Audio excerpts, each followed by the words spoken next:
Welcome back to the Brentwood Academy podcast. This week we continue our series on the portrait of a graduate. Today Mr. Masters welcomes school counselor Alyssa Hall as they share about the first character trait in the portrait of a graduate, resilient. Let's listen in.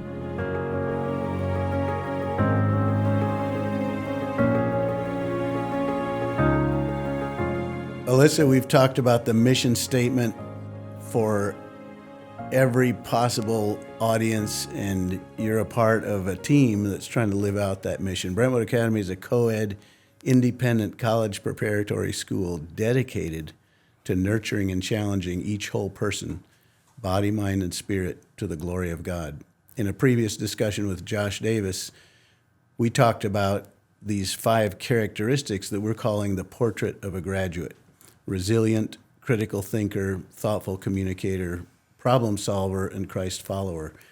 And I want to hear you thinking out loud a little bit about resilient and what that means, and especially as we think about the target we're aiming for and the idea that if we hit that target, the outcome is going to be a characteristic of being resilient in the life of our students. I think we could expand that by recognizing that this mission applies to us as adults as Absolutely. well, parents and faculty and staff. But talk a little bit about what resilient means as you work with students and faculty and parents. Yeah, I think one of the best definitions is that ability to bounce back and be flexible. Mm-hmm. But what we want to focus in on is it's not just I go through something hard and I come out of it, but it's actually coming out in a way that they're thriving through the adversity that they faced. And so when we're looking at them actually thriving, that's a little bit different. It puts a little more emphasis on it. And I love that this is the start of the list of the portrait of the graduate, because what a life skill. Resiliency is hard to develop because you have to go through hard things to be resilient. You can't live a life with no challenges and no struggles and meet that goal. And so I'm excited that we recognize as a community that our kids actually do need to go through hard things to be successful. And in my line of work, that is so vitally important. That's that's the legs that I stand on every day in my job, is the fact that the things we go through shape us into the people God created us to be. So I'm really grateful for the focus on it, for sure. Just think a little bit about the impact of being able to acknowledge that we're dealing with tough things. I think so often I want to look like I've got everything together. I don't want to let people see me suffering. I want to seem like nothing can bother me. You can't hurt me. And yet that inhibits my ability to recognize that there's something going on that's good through the difficulty I'm facing, and also the ability to get help. Just talk about how naming this target helps people recognize that the hard things in life are part of what God's using, just the very thing you said a moment ago. Absolutely. I think I come back to the Bible verse that talks about how I can do anything through Christ who strengthens me. And I think God knew the path that he was putting all of us on, that this world was not going to be easy to navigate.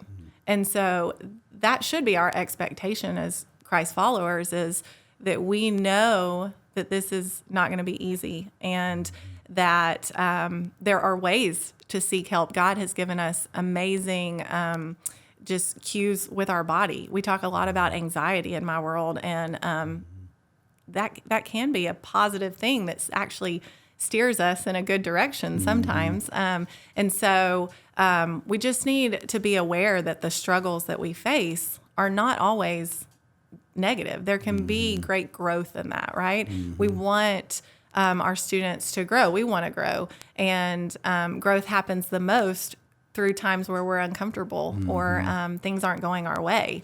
If it always is the same, we don't ever see positive change. And so those challenges and those things that we have to face, that we struggle through, I think can really shape us. And it can shape us as adults too. And I think our students need to see that as well. They need to see us as faculty grow in times that's challenging, and they need to see their parents grow when they go through things as well.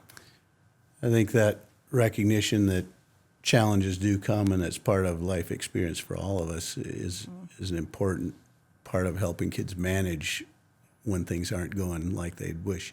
But talk a little bit about, I've heard you discuss it before, how we intentionally inflict some challenges.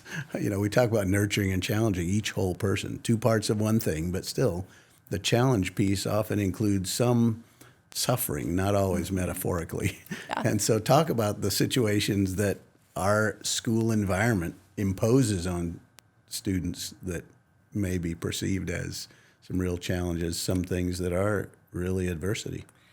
Well, I think I want to start by answering that by saying that we talk about the mission statement all the time. I think all of our students can quote it. I almost started quoting it with you just a second ago. We often talk about challenge and nurture as their opposites, and really they're not. A lot of times the challenging places can be the best places to nurture because when we're going through something hard, we tend to be vulnerable in that moment. And so it's a actually great place to nurture a student. And so I think there's a lot of opportunity here at BA for us to do that. And I see that every single day, which is pretty amazing. It's a blessing of my job. I want to, a much wiser person said this, but this quote of preparing the student for the path, not the path for the student. And that's something I think we focus on intensely at BA, is that our goal is to shape the student for the path that God has designed them for and that He's leading them down. It is not to change the path for every single student and us have influence on that.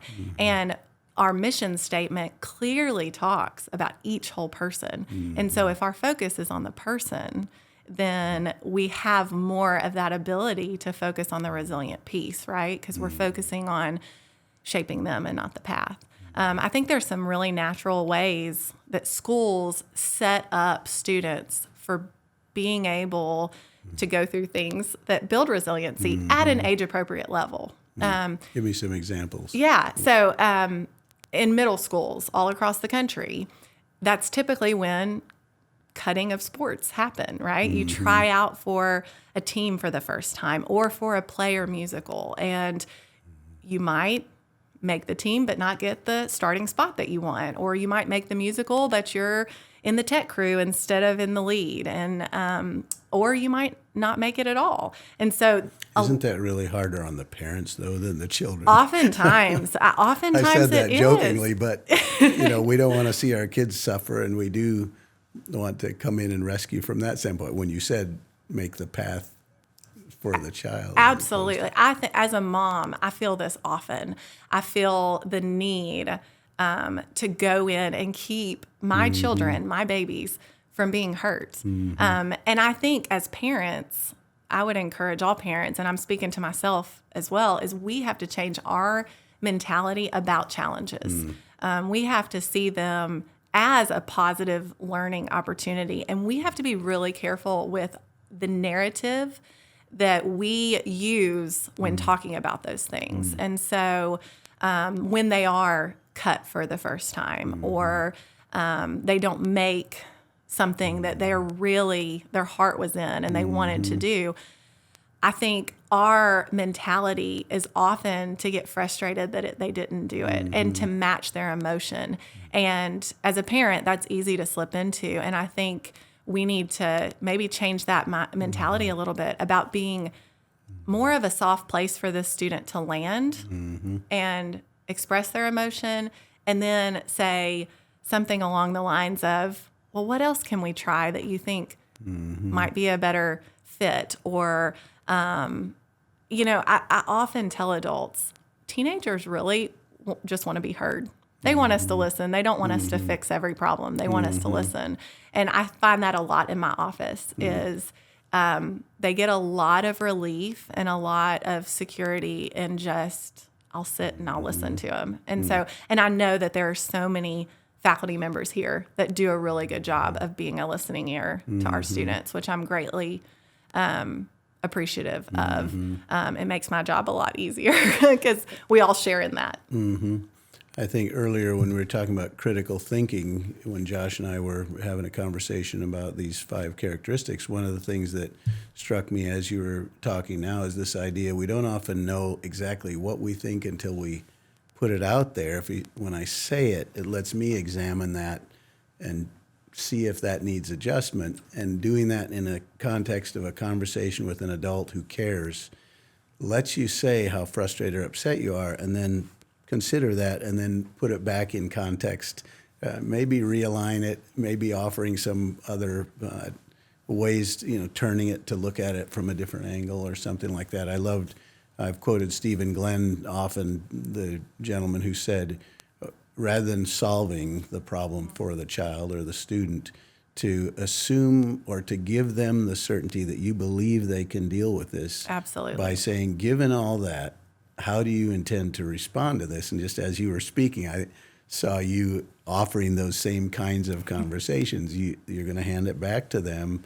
You're going to offer them what else might you consider, but being able to trust that they're going to deal with this and to know that in the end they have to choose how they're going to respond to it, which is so healthy. Absolutely. And I often hear what I know that you say often is when I'm working with students, I see in the back of my head, I hear this voice say the power of yet, right? Because that's another word that you can offer to your students that just gives them hope in what you're saying, which is, I believe in you that you can solve this, or that you can get better at this, or that you can bounce back and overcome and maybe even find a better path. And so I think that type of language is really important for our faculty to offer to our students. But then when our students go home after the hardship that might come from school, all the things, right? The grades and the tests and all the hardship,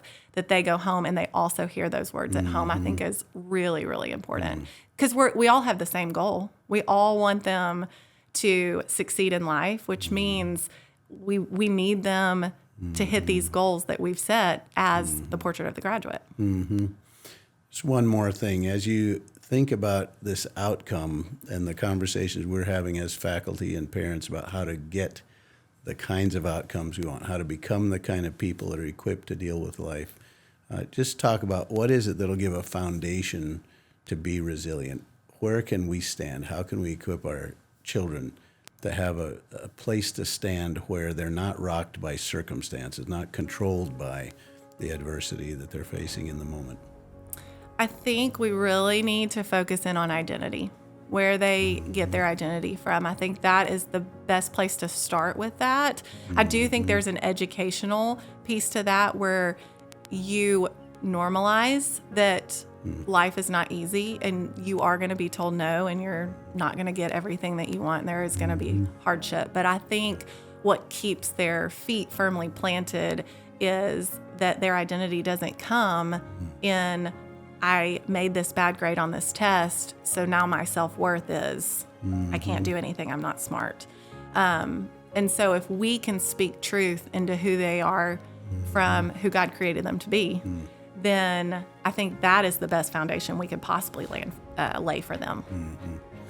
I think that perspective of God's personal love, God's personal equipping, the fact that God has a purpose for your life, and even this hard but true point that you were making earlier, God uses those hard things to grow us, and therefore the suffering is with an eternal purpose, not just the circumstance of the day. Yes, I think that's so important. Yeah. Thank you for sharing these thoughts and for the work you're doing helping us become resilient. Thank you very much. I appreciate it.